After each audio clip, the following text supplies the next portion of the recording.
La trame LoRaWAN est une trame qui n'est pas vraiment simple en fait, et qui reflète finalement la complexité que j'ai déjà un petit peu évoquée précédemment. Mais elle permet de faire un tas de choses. C'est-à-dire qu'il faut comprendre que, alors si on prend une trame Sigfox, pour ceux qui connaissent le Sigfox, c'est vraiment hyper simple, on met la payload, on envoie la trame, il n'y a rien de plus ou moins. La stack, elle est très très simple, elle ajoute pas grand-chose qu'on ne voit pas. C'est pas du tout le cas dans un système LoRaWAN. En fait, la trame dans un système LoRaWAN est assez complet, mais surtout, toute la stack, la couche qu'on appelle la couche MAC, est assez complexe. Et en fait, elle va rajouter des choses lors de la communication. Et donc, on a des commandes qui vont pouvoir passer. C'est-à-dire que le réseau va pouvoir envoyer des commandes, des directives à l'objet, comme par exemple choisir ses fréquences, choisir sa puissance d'émission, imposer un spread factor et ce genre de choses. Donc, il y a des choses qui sont très intéressantes, très utiles, et puis il y a des choses qui peuvent être un peu surprenantes et qui font que un objet, si on le met sur un réseau ou sur un autre réseau, il ne va pas se comporter exactement pareil parce que cette couche MAC va avoir des incidences. Voilà. Donc une trame, quand on va l'émettre, elle va contenir la payload, mais il faut aussi avoir en tête qu'elle peut contenir des informations supplémentaires liées à la couche MAC, et du coup sa taille peut être variable et peut être, on va dire, non prévisible d'une certaine façon. Donc c'est aussi important quand on veut émettre à la vitesse maximum du duty cycle, de savoir que la trame peut avoir une taille qu'on ne maîtrise pas, et donc par conséquent on peut avoir des variations dans la période de duty cycle, et donc ceci peut impacter la fréquence des émissions qu'on envoie. Voilà. Je ne vais pas rentrer forcément dans le détail de cette trame-là, parce qu'elle est un peu complexe et que ce serait un peu long, mais vous pouvez trouver bien sûr la norme LoRaWAN qui va décrire l'ensemble des champs et l'ensemble des commandes qu'on peut avoir sur cette trame-là. Il faut savoir que toutes ces commandes sont implémentées dans les stacks LoRaWAN qui sont existantes, donc normalement en termes de développement, on va dire vous n'avez pas à vous en soucier d'un point de vue implémentation, par contre il faut vous en soucier d'un point de vue des conséquences que ces commandes ont, comme je vous l'ai expliqué précédemment.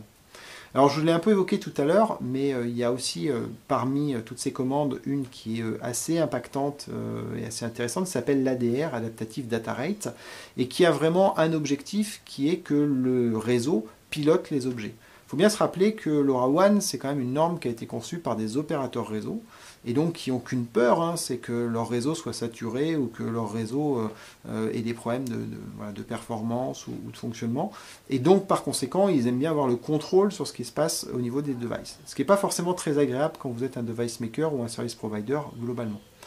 Mais l'ADR, ça va permettre grosso modo de pouvoir agir à distance sur le data rate, donc la vitesse de transmission, et sur la puissance de transmission.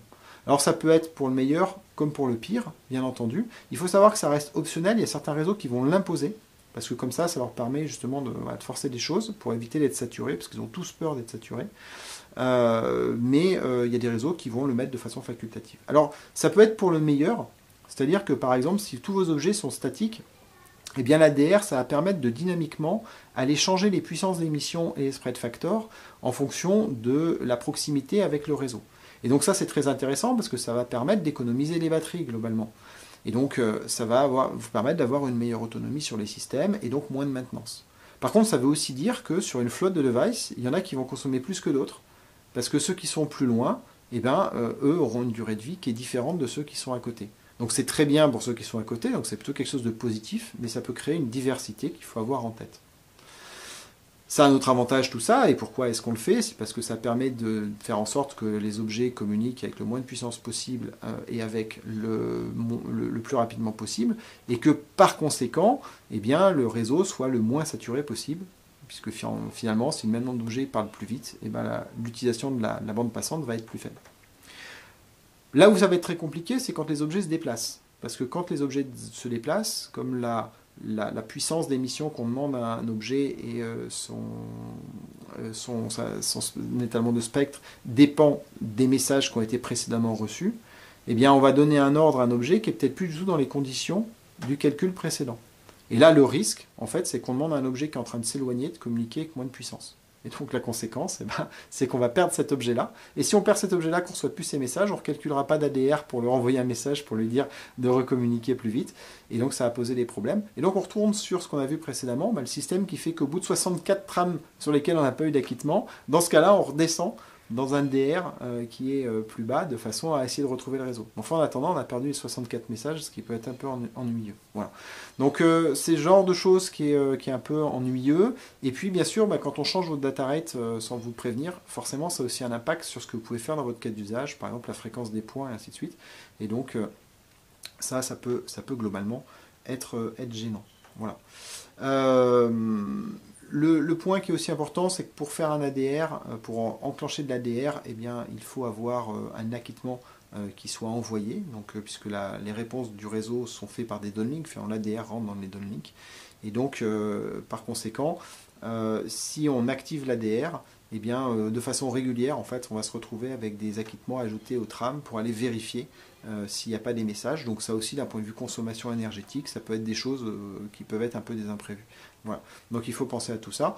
L'ADR, par exemple, ça va être utilisé très souvent aux États-Unis, parce que comme aux États-Unis, on a vu qu'il y avait normalement 64 canaux, mais qu'en fait, les réseaux, on n'implémente que 8. Eh bien, il faut redescendre une configuration qui permette de connaître quels sont les canaux qui sont actifs. Et ça aussi, c'est quelque chose qui se fait par l'ADR. Voilà, l'ADR permet aussi éventuellement de faire de la reconfiguration réseau quand c'est nécessaire dans certains cas. Voilà. Bon, comment ça fonctionne l'ADR quand on est dans des situations qui sont globalement stables?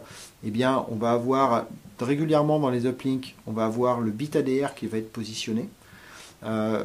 Globalement, le network server, lui, à chaque émission, va recevoir et collecter des informations sur la qualité de la réception, donc le SNR, le RSSI, le nombre de gateways qui ont reçu le message et ainsi de suite.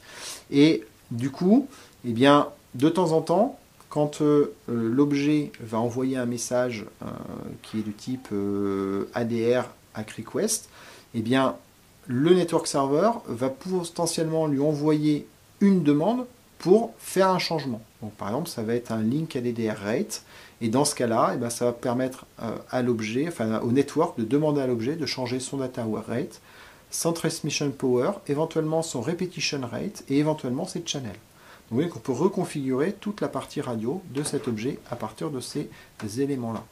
Et bien sûr, l'objet va acquitter le fait qu'il ait fait le changement de configuration de façon à pouvoir le faire fonctionner.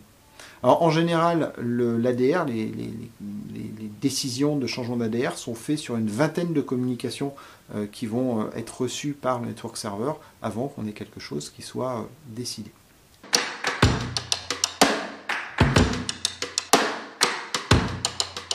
LoRaWAN, la grande question qui est centrale dans l'utilisation du réseau, c'est sa capacité à scaler. Nous savons tous que ce réseau n'est pas un réseau qui a été fait pour passer à l'échelle, globalement, parce qu'il n'y a aucun système de gestion des collisions, c'est du pur ALOA. Et on a uniquement 3 channels qui sont utilisés pour faire le join. Donc ça, c'est quand même globalement assez impactant sur la capacité du réseau à monter en taille. On va dire sur un ensemble donné, parce qu'on a vu que d'un point de vue mondial, on pouvait avoir des dizaines de milliards d'objets sur le même réseau, ce n'était pas gênant. Mais par contre, dans une cellule du réseau possible, on va avoir une limite qui aujourd'hui est globalement estimée à 1000 objets qui consommeraient lors du T-cycle de 1%. Et ça ferait une saturation, grosso modo, des 8 canaux qui sont disponibles. Et ça crée des problèmes de perte de paquets derrière, ainsi de suite. Alors, ces informations-là sont vraies, c'est scientifique, mais c'est quand même quelque chose qui a à modérer pour une raison très simple, pour 2 raisons. La première, c'est que déjà 1000 objets par cellule, par antenne, c'est quelque chose dont on est assez loin, donc déjà il n'y a pas trop de soucis de ce point de vue-là. Mais en plus, la réalité, c'est aussi que les objets n'utilisent pas 1% du T-cycle. On a vu sur LoRaWAN, sur ASF7, 1% du T-cycle, ça veut dire communiquer toutes les 3 secondes.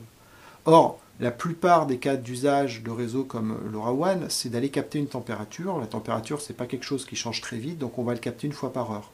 Donc vous voyez que si vous êtes entre 3 secondes une fois par heure, vous n'êtes pas à 1%, vous êtes à 0,0001%, quelque chose comme ça.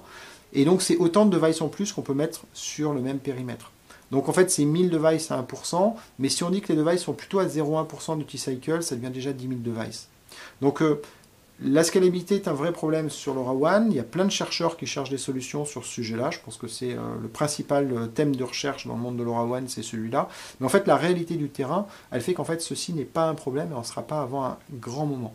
Donc il ne faut pas trop s'inquiéter sur cette partie-là. Puis un deuxième élément aussi qui est important, c'est que la scalabilité pose problème quand on a des cellules, donc une antenne qui couvre un rayon de 10 km, parce que là-dessus on peut imaginer avoir 1000 objets sur un cercle d'un rayon de 10 km, un disque d'un rayon de 10 km. Mais quand on regarde des réseaux comme Helium, on se rend compte qu'en fait les réseaux LoRaWAN, du fait de leur faible coût, peuvent être des réseaux à très forte densité. Et en fait, finalement, la taille d'une cellule sur un réseau Helium, dans un milieu plutôt urbain, où il peut y avoir une concentration forte d'objets, c'est plutôt 3 à 500 mètres. Et donc là, on passe à cette problématique de limite de 1000 à 10 000 objets, non plus sur un disque de 10 km de rayon, mais sur un disque de 3 à 400 mètres, 3 à 500 mètres de rayon, et ce qui est déjà beaucoup plus difficile à atteindre. Vous voyez qu'en fait, le problème de scalabilité est plus un problème théorique qu'un problème pratique globalement. Alors, les facteurs qui permettent de réduire ce problème de scalabilité, donc je l'ai vu à la densité, le fait d'avoir un duty cycle qui est beaucoup moins élevé, ça on l'a vu aussi, et puis on a aussi les contraintes de data rate. Bien sûr, si on force les objets à communiquer en SF7, ils vont communiquer de façon plus courte, et donc par conséquent, ils vont moins saturer aussi l'espace, il y aura moins de risque de collision. Mais encore une fois, le duty cycle s'appliquant, globalement, on va retrouver des choses comme ça. Et l'autre avantage, c'est l'autre possibilité aussi, c'est de réduire la puissance d'émission pour éviter de faire du bruit là où c'est pas nécessaire. Donc, vous voyez, quelque part, on va retrouver dans tous ces éléments-là l'ADR. Et vous voyez aussi l'intérêt de l'ADR qui permet de piloter la scalabilité. Et c'est pour ça que la plupart des opérateurs télécoms auront tendance à déployer de l'ADR pour essayer de maîtriser leur scalabilité de façon un peu plus certaine, même si dans le fond, moi je suis assez convaincu que le problème de scalabilité sur le LoRaWAN, on est vraiment vraiment loin en pratique de l'avoir atteint. Donc soyons rassurants. Je vais terminer sur cette présentation de LoRaWAN, mais pas sur la partie du MOOC, par un petit résumé de force et de faiblesse sur ce réseau-là. Donc en termes de force, il y a quelque chose dont je ne vous ai pas parlé, mais j'ai un peu évoqué. Je vous ai parlé de positionnement des objets sur LoRaWAN avec la triangulation. Donc ça, c'est quelque chose qu'on peut faire, mais qu'on fait sur d'autres réseaux aussi. Il y a une force particulière sur LoRaWAN, c'est qu'on peut faire ce qu'on appelle du TDOA, Time Difference Over the Air, qui est finalement de positionner un objet par le temps qu'a mis l'information à être transmise aux différentes antennes, et donc d'en recalculer une position de l'objet. Alors c'est quelque chose dont on a beaucoup parlé au début de LoRaWAN, qu'on voit très peu implémenté en réalité aujourd'hui, mais en tout cas le matériel disponible, on le voit plutôt dans les systèmes un peu privés, qui permet d'avoir une précision assez bonne de quelques centaines de mètres pour un objet, ce qui est relativement intéressant. Voilà. Après, ça marche mieux quand on est, par exemple, dans un terrain type agricole ou en champ libre, globalement, que quand on est en ville, puisqu'en ville, les ondes vont rebondir sur les bâtiments, par exemple, avant d'atteindre une cible, et donc faire plus de distance que la distance en ligne droite, qui est celle qui est utilisée pour le calcul de position. Donc on va facilement pouvoir avoir une précision inférieure à 100 mètres en champ libre et plutôt du 300 mètres en ville. Mais malgré tout, ça reste des précisions très intéressantes et surtout, elles ont peu de coûts au niveau du device puisqu'il s'agit de faire juste une émission très simple sans sensor supplémentaire sur l'objet pour arriver à le localiser. Et donc ça permet de faire la localisation à très bas coût. Donc c'est plutôt très intéressant. On peut déployer LoRaWAN dans des réseaux privés et à très bas coût, donc ça c'est un élément très important. Ça vit très bien le déplacement des objets, malgré le fait qu'il y ait peu de réseaux qui soient globaux, mais il y a peu de pertes de transmission durant la mobilité, ce qui est assez important. Et puis on peut avoir plein de cas d'usage qui sont possibles et autorisés grâce au débit qui est assez élevé finalement sur ce réseau-là, et donc qui permet une fréquence de transmission qui est assez importante. Au niveau des faiblesses, il y a beaucoup de problématiques sur le roaming, le fait en fait qu'on soit multi-opérateur, mais qui sont un peu résolus par des gens comme TTN qui sont mondiaux, même si eux, même au niveau mondial, peuvent être perçus comme du multi-opérateur. Et puis Helium qui là est un vrai réseau mondial et sur lequel la notion de roaming en fait n'a juste pas de sens. Voilà. Donc ça c'est assez important. Il faut savoir que le monde des opérateurs c'est un monde qui est tout le temps en concurrence et qui cède sans céder. Donc le roaming est toujours une histoire qui a été assez compliquée dans lequel chacun cherche un peu des solutions différentes et ça peut être un problème. Donc la problématique, c'est les réseaux mondiaux et c'est la couverture nationale. En France, encore une fois, on a la chance d'avoir 2 réseaux nationaux, donc c'est très intéressant pour LoRaWAN. Mais par contre, ce n'est pas quelque chose qu'on va retrouver dans le monde entier sur d'autres pays. Donc pour des applications qui sortent de la France, rapidement, la problématique de couverture va être importante. Des réseaux comme The Thing Network ou comme Helium essaye de combler ça. The Sig Network avec ses 20 000 antennes a une couverture quand même assez intéressante, mais qui couvre surtout des zones à densité de population importante en Europe. Helium avec bientôt 500 000 antennes pourrait vraiment résoudre cette problématique-là. Donc ça reste encore à voir, parce qu'aujourd'hui ça reste un réseau principalement urbain, mais présent dans beaucoup de villes. Voilà. Et ça pourrait devenir un réseau qui s'étend aussi dans des zones non urbaines. Et là, ça deviendra vraiment intéressant, mais on est en train... Enfin, tout ça est en train d'évoluer, et donc pour l'instant, on ne sait pas encore précisément comment ça va.